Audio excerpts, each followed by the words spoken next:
Pernahkah kamu menyadari bahwa ketukan pintu yang berasal dari makhluk gaib di waktu maghrib selalu berirama ganjil? Satu ketukan, jeda yang sangat panjang, lalu diikuti 3 ketukan cepat.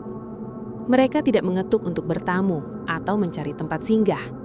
Mereka mengetuk untuk memastikan apakah ada jiwa yang lengah di batas antara terang dan gelap. Konon, saat langit berubah warna menjadi jingga kemerahan layaknya darah, tabir pemisah antara dunia kita dan alam kelam mereka menjadi setipis kertas.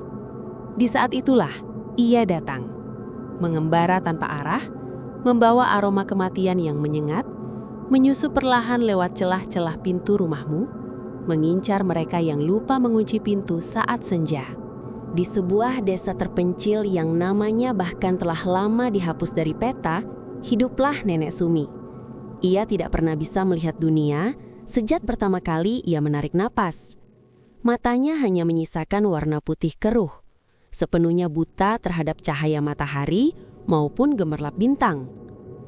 Namun, apa yang tidak bisa ditangkap oleh matanya digantikan oleh kepekaan indera yang jauh melampaui batas kewajaran manusia normal. Nenek Sumi bisa mendengar detak jantung serangga di balik dinding, dan yang paling mengerikan, ia bisa merasakan kedatangan entitas astral yang tidak memiliki tempat di dunia ini. Baginya, kegelapan malam bukanlah sesuatu yang kosong atau sunyi, melainkan sebuah kanvas hitam yang penuh dengan suara, rintihan, dan bau busuk dari dunia lain.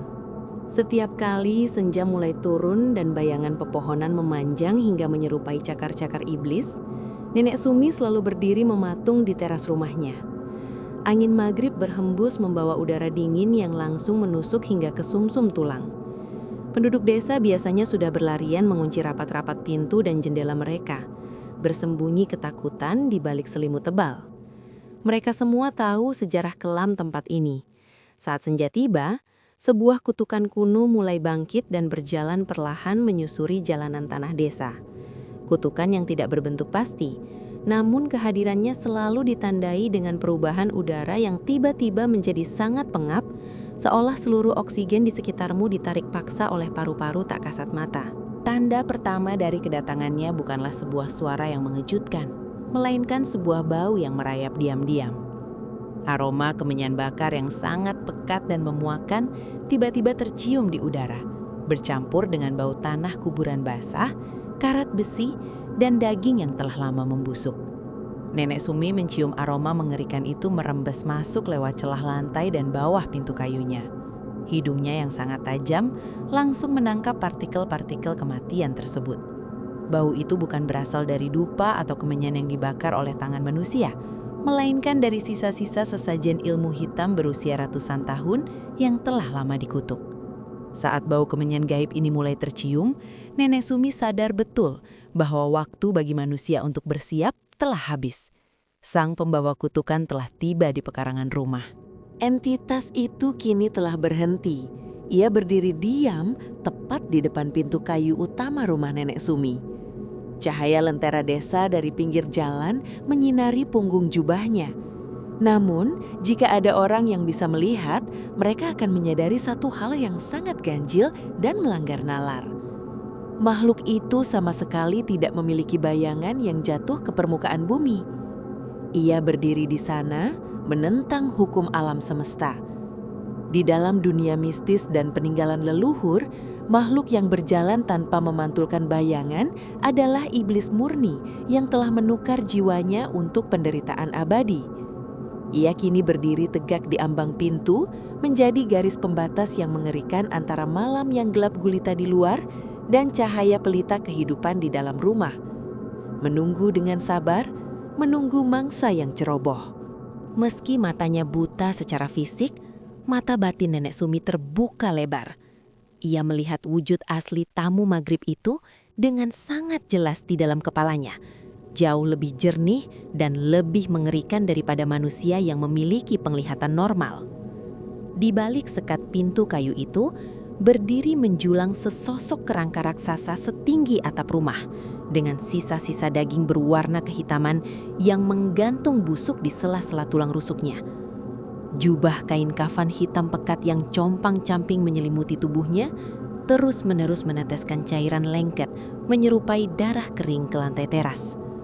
Rahangnya yang hancur dan tidak simetris terbuka perlahan, mengeluarkan hembusan udara dingin yang membawa penyakit. Nenek Sumi hanya bisa memeluk erat tongkat kayunya, memejamkan mata putihnya, dan merapal doa putus asa di dalam hati. Ingatan kelam dari masa lalu seketika menyeruak masuk, menghantam pertahanan pikiran Nenek Sumi. Ia teringat jelas tragedi puluhan tahun silam, ketika seorang pria tetangganya melakukan kesalahan fatal dengan membalas ketukan ganjil di waktu maghrib tersebut. Pria malang itu mengira ketukan itu berasal dari anaknya yang pulang terlambat dari ladang. Saat palang pintu dibuka, ia tidak menemukan siapapun di teras.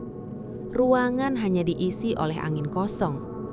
Namun sejak malam jahanam itu, sang tetangga kehilangan suaranya untuk selamanya. Kulit tubuhnya perlahan mengering dan mengelupas, seperti kertas yang dibakar api tak kasat mata. Dan ia mati tersiksa perlahan-lahan selama 7 hari 7 malam tanpa bisa berteriak. Itulah kutukan senja yang sesungguhnya. Kutukan penyakit gaib yang akan menggerogoti nyawa dan jiwamu hingga tak bersisa. Kesunyian malam yang memekakan telinga itu tiba-tiba dipecahkan oleh suara ketukan keras dari luar. Tok. Lalu hening sejenak yang terasa berlangsung berjam-jam. Tok, tok, tok. Irama ganjil mematikan yang sama kini terulang kembali tepat di pintu rumah Nenek Sumi. Ketukan itu terdengar pelan secara volume, namun entah bagaimana gaungnya mampu menggetarkan seluruh pondasi dan dinding rumah.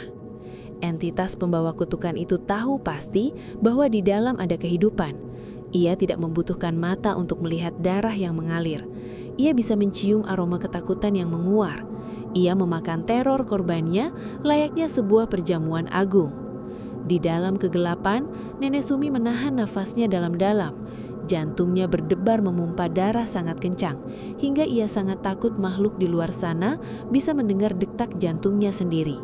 Hanya ada satu aturan utama, satu hukum mutlak dalam menghadapi tamu senja pengantar kematian ini. Jangan pernah mengeluarkan suara sedikit pun. Jangan menyapa, jangan bertanya siapa yang ada di luar, dan yang paling penting di atas segalanya, jangan pernah menyentuh palang pintumu. Nenek Sumi duduk mematung mengeras di atas balai bambunya.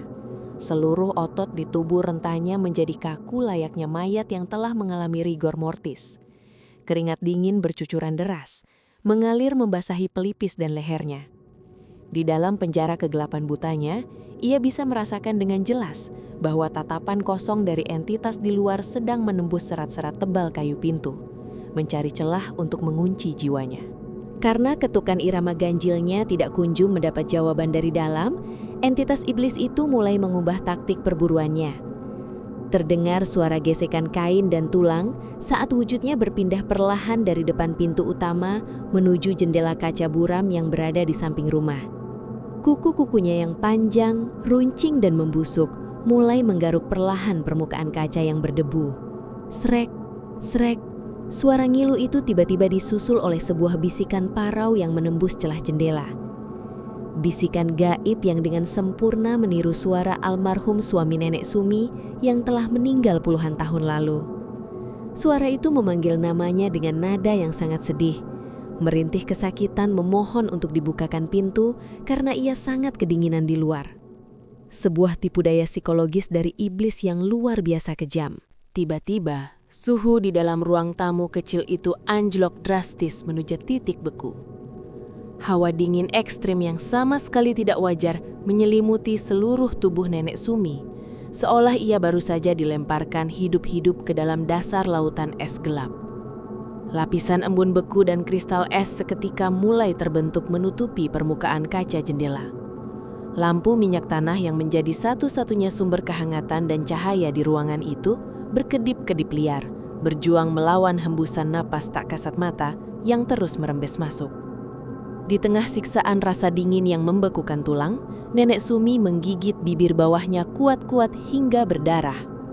Ia harus menahan isak tangis histerisnya agar tak terdengar sekeras apapun. Ia menutup kedua telinganya rapat-rapat, menolak keras terbuai oleh ilusi suara mendiang suaminya yang terus merintih meminta pertolongan dari balik kaca beku tersebut. Ketegangan gaib itu terus memuncak hingga rasanya putaran waktu benar-benar berhenti berdetak di dalam rumah tersebut. Namun, tepat ketika pertahanan mental Nenek Sumi hampir hancur lebur, sayup-sayup terdengar kumandang suara azan Isya yang menggema dari pengeras suara surau kecil di ujung desa. Suara panggilan suci yang memecah keheningan itu langsung menghancurkan dominasi energi negatif kutukan senja. Entitas tanpa bayangan di luar sana merespons dengan erangan parau yang panjang. Sebuah erangan yang syarat akan kemarahan, kebencian, dan kekecewaan mendalam karena gagal mendapatkan jiwa. Setelah itu, suara seretan tulang belulang yang mengerikan kembali terdengar. Srit, srit. Namun kali ini, arah seretan kakinya perlahan menjauh. Langkahnya semakin melemah dan akhirnya kembali ditelan seutuhnya oleh pekatnya kabut malam. Tamu iblis tak diundang itu akhirnya menyerah, menyadari bahwa mangsanya malam ini memiliki keteguhan iman yang terlalu kuat untuk dititu. Keesokan paginya, ketika cahaya matahari pagi telah sepenuhnya mengusir kegelapan malam, Nenek Sumi akhirnya mengumpulkan sisa-sisa keberaniannya untuk membuka pintu rumahnya. Kehangatan sinar mentari pagi ternyata tidak mampu mengusir aroma kemenyan hangus yang masih tertinggal pekat di udara sekitar teras. Dengan tangan gemetar, jari-jari keriput Nenek Sumi meraba permukaan pintu kayunya perlahan. Dan tepat di bagian tengah panel pintu, jarinya menyentuh sebuah lekukan kasar. Terdapat bekas cetakan telapak tangan raksasa berskala tidak manusiawi yang melekat di sana. Teksturnya terasa sangat lengket, berminyak, dan gosong menghitam, sepenuhnya membakar serat kayu. Sebuah tanda fisik yang amat nyata bahwa pada malam tadi, entitas kematian murni berdiri dengan jarak hanya beberapa sentimeter darinya. Tanda abadi yang mengingatkan bahwa kutukan senja itu sama sekali bukan sekadar isapan jempol belaka. Ketahuilah bahwa kutukan senja tidak pernah benar-benar lenyap dari muka bumi. Makhluk itu tidak mati, ia hanya berpindah tempat, terus berkeliaran diam-diam di luar sana di balik bayang-bayang pepohonan. Ia mengembara dari satu desa ke desa lain, dari satu kota ke kota lain, mencari pintu-pintu rumah yang lupa dikunci saat waktu maghrib tiba. Ia terus berkeliling mencari telinga-telinga manusia malang yang bersedia mendengarkan bisikan tipu dayanya yang mematikan. Cerita kelam dari Nenek Sumi ini adalah sebuah peringatan keras bagi kita semua yang masih menghirup udara. Jadi, dengarkan baik-baik. Apabila malam ini, di saat matahari senja mulai tenggelam merah di ufuk barat, kamu tiba-tiba mencium bau kemenyan asing dari teras rumahmu dan disusul oleh suara ketukan pintu dengan irama ganjil, berdoalah memohon perlindungan. Tetaplah dia mematung, menahan nafas. Dan apapun rayuan atau tangisan yang kamu dengar dari luar, demi nyawamu dan keluargamu, jangan pernah membukakan pintumu. Jika kalian menyukai cerita horor dengan alur yang penuh misteri dan ketegangan seperti ini, jangan lupa untuk klik tombol like, subscribe, dan aktifkan lonceng notifikasi, supaya kalian tidak ketinggalan cerita-cerita horor selanjutnya. Saya pamit undur diri. Wassalamualaikum warahmatullahi wabarakatuh.